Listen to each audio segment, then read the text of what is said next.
It is controlled and monitored remotely, freeing up skilled labor which can be redeployed.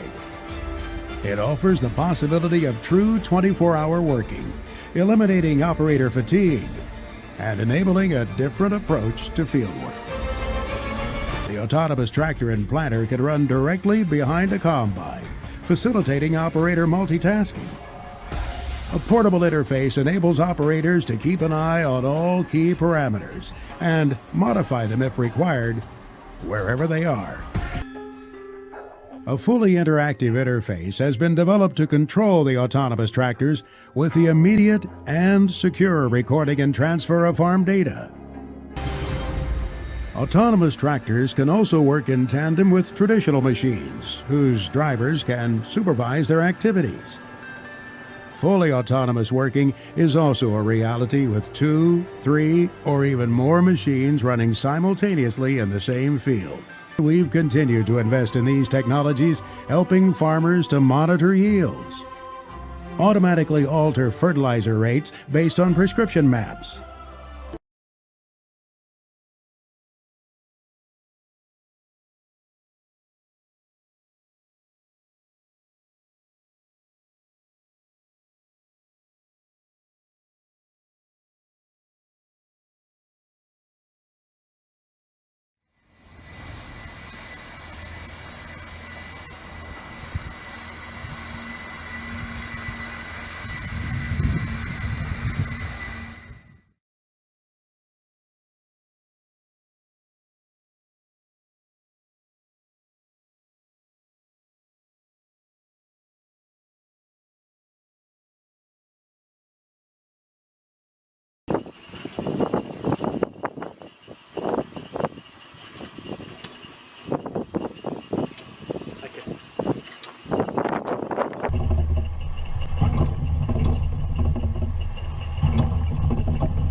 We saw an opportunity to take cameras, computers, and artificial intelligence to allow ag machines to see every plant in a field. We thought that we could give farmers the ultimate flexible tool to treat their field and manage their field in whatever way they wanted by having the knowledge of every plant and its situation and an ability to spray very precisely, whether it be herbicide only to the weeds or fertilizer or fungicide directly on each plant that needed it.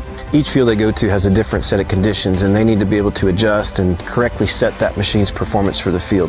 One knob could be the protection of the cotton plant and how big of a buffer, a safe zone that we provide the plant so that when we apply selective materials or non-selective materials that we have the appropriate buffer. Another dial is how aggressive do you want to be at going after anything that looks like a weed. There's also some opportunities to inform the grower of how many weeds the system's seeing, even what kinds of weeds exist in the field, that they can start to tailor their herbicide programs towards those weeds. The cameras and computers on a See and Spray machine are using deep learning algorithms that are similar to what's used in facial recognition. The first time we saw a pigweed, the machine didn't know what kind of plant it was, but we taught it by giving it tens of thousands of examples of that pigweed, and now it's an expert in pigweed.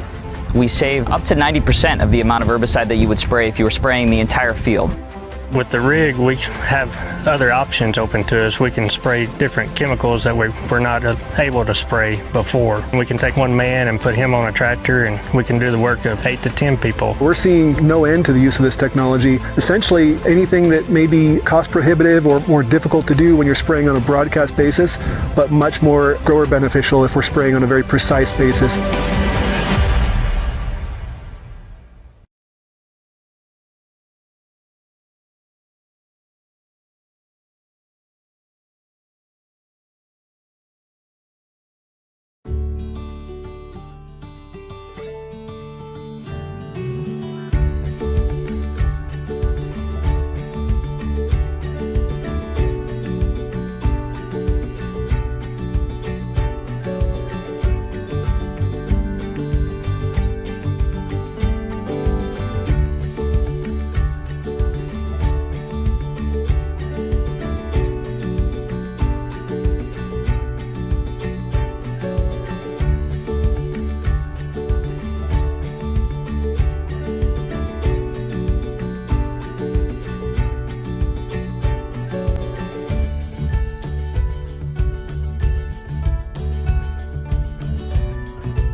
Here, the weeds within the lettuce rows are selectively cut from between the individual plants with cultivator blades.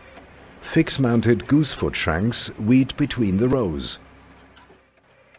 Digital cameras record the position of the lettuce plants in each row. A freely turning wheel equipped with sensors on the back of the implement transmits speed and working depth data. With this information, the computer in the cab digitizes the identification of the crop plants in the rows and converts the data into control signals which cause the cultivator blades to move around the plants. Thanks to the onboard electronics, the height control and sideways steering of the entire implement are fully automatic.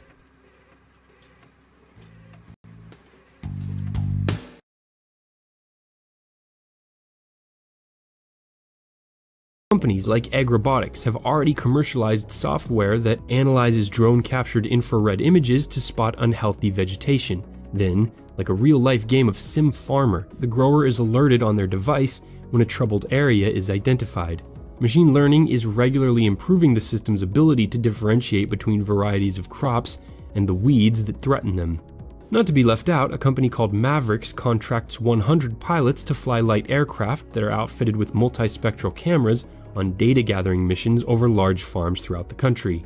For an even wider view, Planet Labs operates a fleet of CubeSats that take weekly images of entire farms from space to help monitor crops. Other companies are creating analytics software to act as farm management systems, allowing growers of all sizes to deal with this new tsunami of data.